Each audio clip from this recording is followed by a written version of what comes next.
We haven't visited Scotland for years, and Jasmine had never been, so when we found a pet sit just outside Glasgow, we were excited to take it.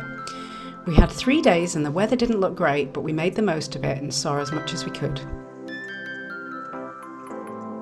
Welcome to Scotland!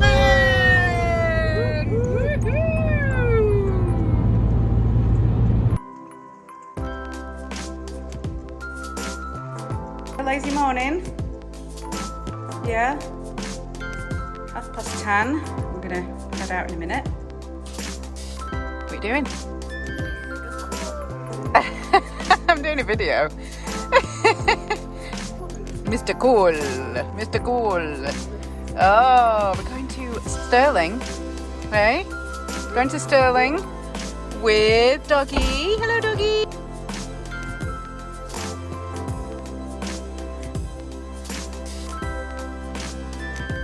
The first day we're heading to Stirling, but discovered the Glengoyne whisky distillery, which was on the way in Dungoyne. So we decided to stop and take a look around. Glengoyne Distillery has been continuously in operation since it was founded in 1833 and is unique as the single malt whisky is produced in the distillery, which is in the Highlands, then the maturing casks of whisky rest across the road in the lowlands. It's also distilled slower than any other malt whisky. It's a popular spot for walkers as Glengoyne is located adjacent to the West Highland Way, the most popular long walk in Scotland.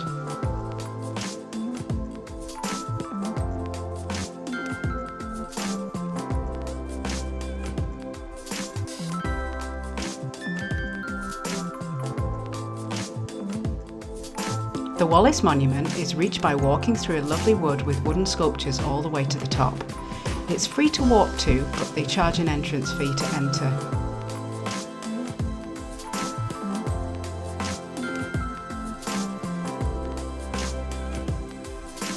This famous landmark, completed in 1869, is a 67-metre tower which stands above the fields where William Wallace led his troops to victory at the Battle of Stirling Bridge and tells the story of the patriot who became Scotland's national hero.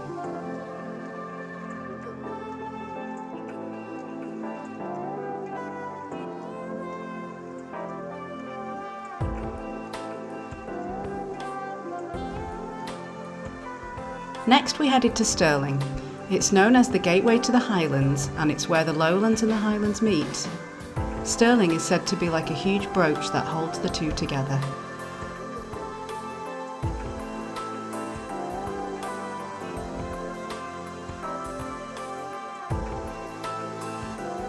We wandered the streets and took in the sights, including the Holyrood, 15th century church where the infant King James VI was crowned,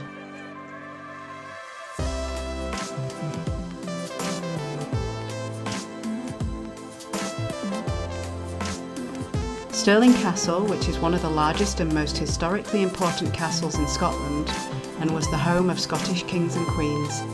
There were over 8 sieges of the castle, and it's been said for centuries that he who holds Stirling holds Scotland.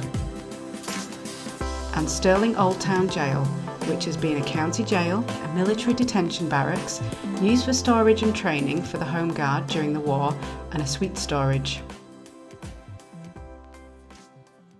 The next day we headed into Glasgow on the train to visit a few of the many free museums. The weather was awful, but we made the most of it and started at the Riverside Museum, which has collections of historic vehicles and a great interactive historic street.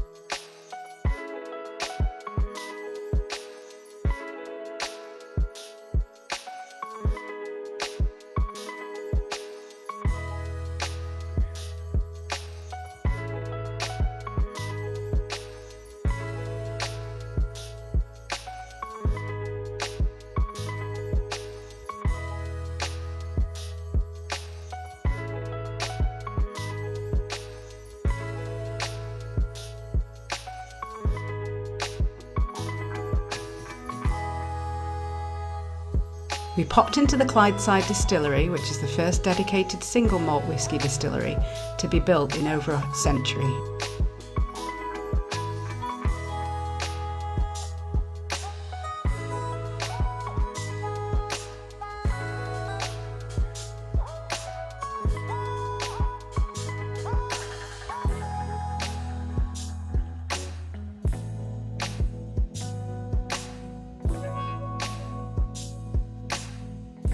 Then headed to the Huntarian Museum, which is located in the Gilbert Scott building of the University of Glasgow.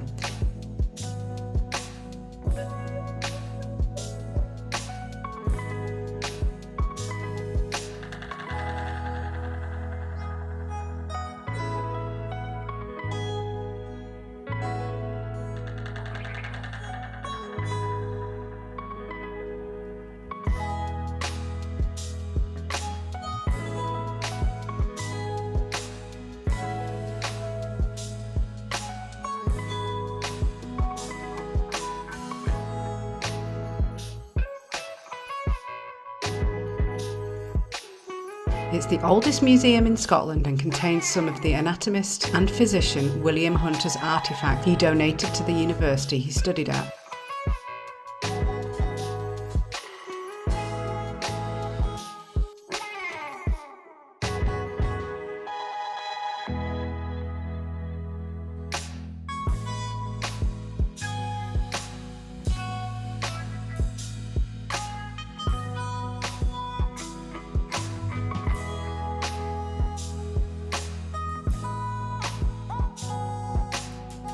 Our final stop was the Kelvingrove Art Gallery and Museum, which has 22 galleries, over 8,000 exhibits, and everything from art to animals, artefacts from ancient Egypt, and taxidermy and more.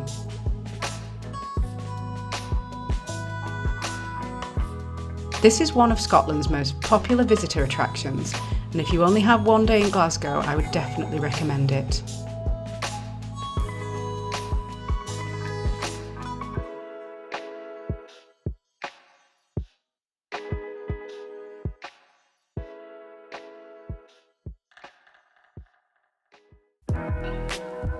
The morning before we left, we spent a few hours just wandering around the city centre before we headed back home.